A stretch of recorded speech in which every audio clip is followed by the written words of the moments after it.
Alright, sometimes fans will ask me to make long, 1-hour videos similar to a podcast. I've kind of been experimenting with this on StreamYard with John Pata. John is somebody who owns a studio in Florida, and he is also a hamburger enthusiast, truly a Renaissance man. Now you can watch the streams on Kent Street TV's YouTube channel. I didn't upload it here because it's all over the place. There's barely any context to what's going on, and having ADHD, I am a big fan of condensed information, so this is what we're doing right now.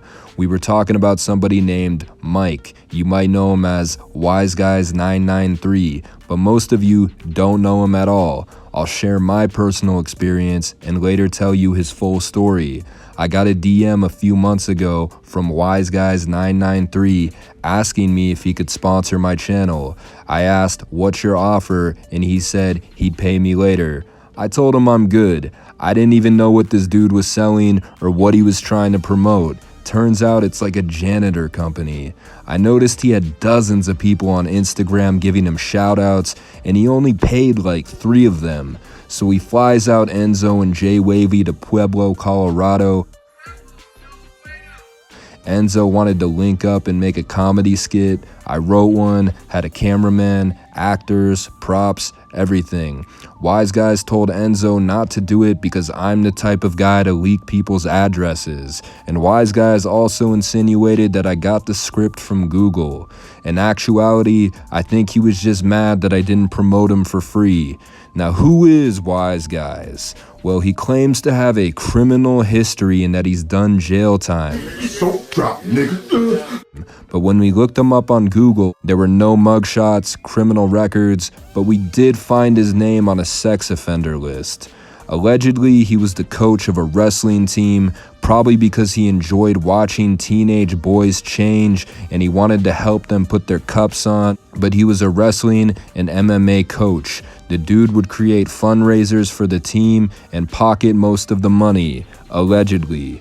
The second thing he allegedly did was get married to a 70-year-old woman. Before he married her, he had her sign over her life insurance, and as soon as they got married, he divorced her so he could collect the money. This man is a 52-year-old with 3 kids, and he decided to become a social media music manager. His main experience on social media was Facebook, and this was his most popular post. Wow.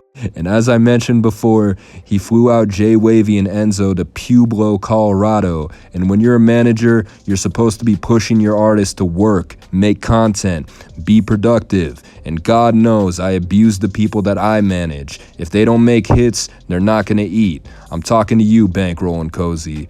Instead, Wise Guys took these guys to get milkshakes. He took them go-karting. He got them drunk every night. They were doing this every day, not working. And by the way, why can't Wise Guys do this with his own kids? They weren't making videos or music. It seemed like Wise Guys just wanted to hang out with young men. Wise Guys wanted company from a 19-year-old and a 22-year-old. Was he trying to bang them, or was he just really lonely? The guy is 52. He probably doesn't have an ear for trendy SoundCloud music. He probably listens to Aerosmith. As a matter of fact, on his Instagram story, you can see he listens to Little River Band. As a manipulation tactic, he tells Wavy and Enzo that his wife had passed away, and every time the wind blows, he thinks about her. Then it turned out that his wife was actually still alive and trying to get a hold of him. The excuse Wise Guys had was that his wife died and he got remarried a week later to his baby mama. Massive cap. Now, Wise Guys has a son who lives in Portland, Oregon, and they don't have a good relationship. He decides to throw a show in Portland. And no offense to Portland, but if you already live near a big city like Denver or Colorado Springs, why not just play a show here? You'd save money on plane tickets and hotels. They didn't just play 1, but 2 shows in Portland within a month. So to throw these shows, he needed a promoter, artist, and an organizer. The promoter's name is Soul Luna. This man is responsible for bringing 200 people to the show, and Luna was going to get 20% of the door revenue after the shows. Wise Guys never paid him because he said the show didn't profit. Spoiler alert. The show actually did profit. Now, the people who organized the show were Prod Avery and Cole Tenen.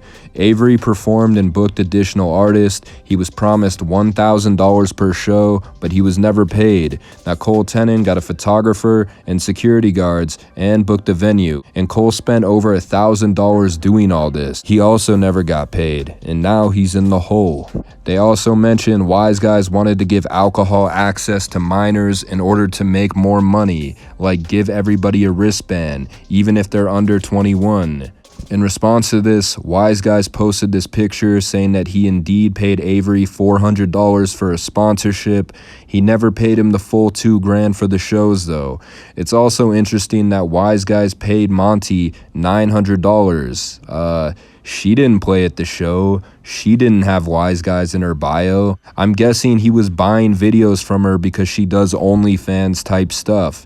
Now, why would he give this girl $900 for sponsorship money when he owes thousands of dollars to people who organized and promoted his shows?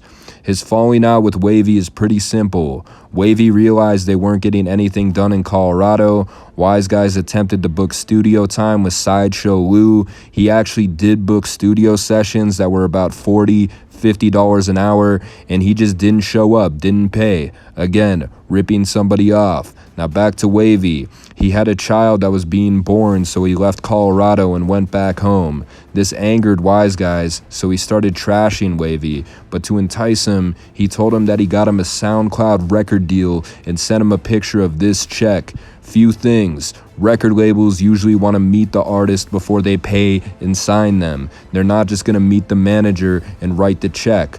Also, these things usually involve a few meetings. It takes months sometimes. Sit-downs, office performances, that type of thing. Turns out this check was from Google Images. Wavy should have known the check was fake. I mean, listen to his music. Running around with so many 16 with no hug. We gon' sign that boy, you know we gon' get him. Send out a blitz, I'm tryna go drill. I caught me a vibe, I having a feeling. I smoke his ass, he pesticine. Gen 5 on me, I'm ready to reload. Yeah, they're not gonna dish out $70,000 for Jack Harlow's less likable brother. After the second show, Wavy confronted Wise Guys about this. And again, he trashed Wavy on Instagram. He even showed a video of Wavy getting jumped when he was 15 years old and made people believe that he himself, Wise Guys, sent people to jump Wavy. And if you did catch the video, it's all 14, 15-year-olds, kids. Now, his falling out with Enzo. Enzo reached out to me after the second show with Wise Guys, and Wise Guys was in the car.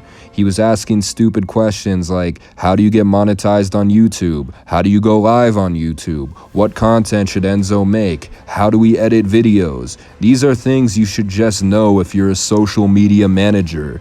You're never going to get noticed on YouTube if you don't have a clear plan. And if you're just winging it, then nothing's going to happen. Enzo already had an audience on Instagram that he was transferring to YouTube. And even though Wise Guys had no good direction for him, the videos were still getting a decent amount of views. Long story short, Wise Guys created some terrible designs for Enzo, and Enzo told him that they were trash. In response, Wise Guys deleted all of Enzo's videos and uploaded gay porn, which I'm sure he's very familiar with, to his channel, giving it a couple strikes. Now, there were 2 streams where we talked about all this. John Pata is trying to organize a 3rd stream where we interview people in Wise Guys' personal life. I'll probably host it on my StreamYard account, maybe upload it on my channel if it's good. Final opinions. Before all this info came out, I had suspicions about Wise Guys. Him trying to get free promo, him being 52 and taking a 19-year-old out to dinner every night like he was trying to bang him. Mostly just seeing how he writes. I could tell he was an idiot. And when he started trashing Wavy on Instagram, that's when I decided never to work with him. Now listen, everybody who has ever worked with this guy hates him and says he screwed them over. That's it. Anyway, I'm out.